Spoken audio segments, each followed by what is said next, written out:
Let's talk about a guy who has been impressing in practices here. And that's Lawrence Cager getting a lot of love here today. Seeing Jordan Raanan talking about him there. He said, tight end Darren Waller's retirement opened opportunities for others. It looked like this spring, Cager and 4th round pick Theo Johnson will be asked to fill that pass catching role. Both received some first team reps and made plays in what primarily serves as a passing camp.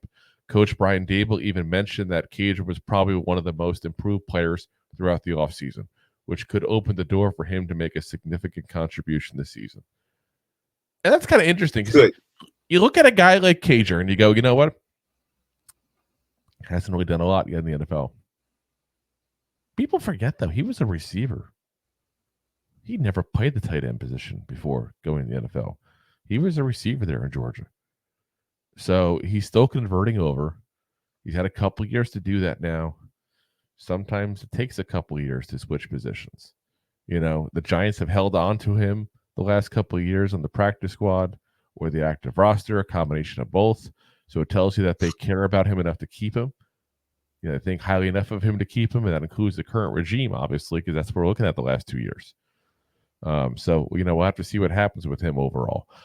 Brian Daboll, here was the exact quote of what he said, because I know Jordan talked about a snippet of it there. I got a little longer version of what he said exactly. He said, I've been happy with Cage, probably one of the most improved players throughout the offseason that we've had relative to playing fast, being able to use his speed, not thinking, being in the system here for a little bit.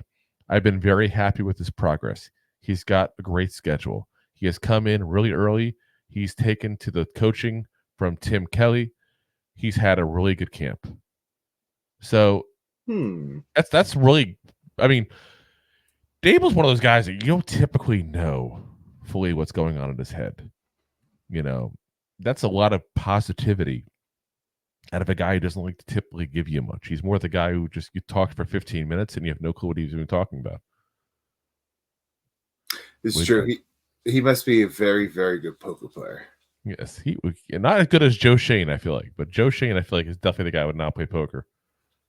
You know, but Daboll, you know, I think Daboll would actually be interesting to play poker because I can see him getting really pissed off when he loses. Yeah, big time. He'd definitely be throwing his cigar after you'd be chopping it. Starts yelling at this at the dealer. How are you gonna turn on in the river? You know, the scary thing is when you look up, I'll give you a little behind the scenes. For those who are aware of how this works, when you post YouTube videos, they have different keywords you can put on there. Like, hey, this is about blank, blank, blank, and blank. When you look up popular keywords for Brian Daboll, almost every single one of them is angry, yelling. Like, that's what it is. It's hilarious.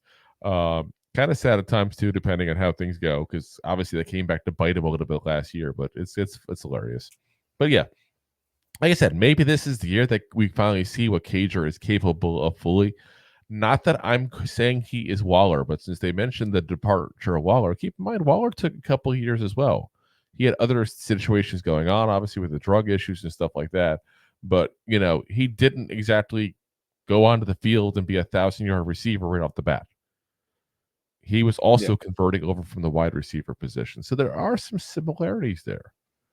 My hope is that if Cager gets a shot, he just is a reliable pass-catching option that plays sometimes, doesn't play other times. Because that's probably the best role for him. To be like a third, fourth tight end at that point. You know, so we'll see what happens there. Hopefully good things.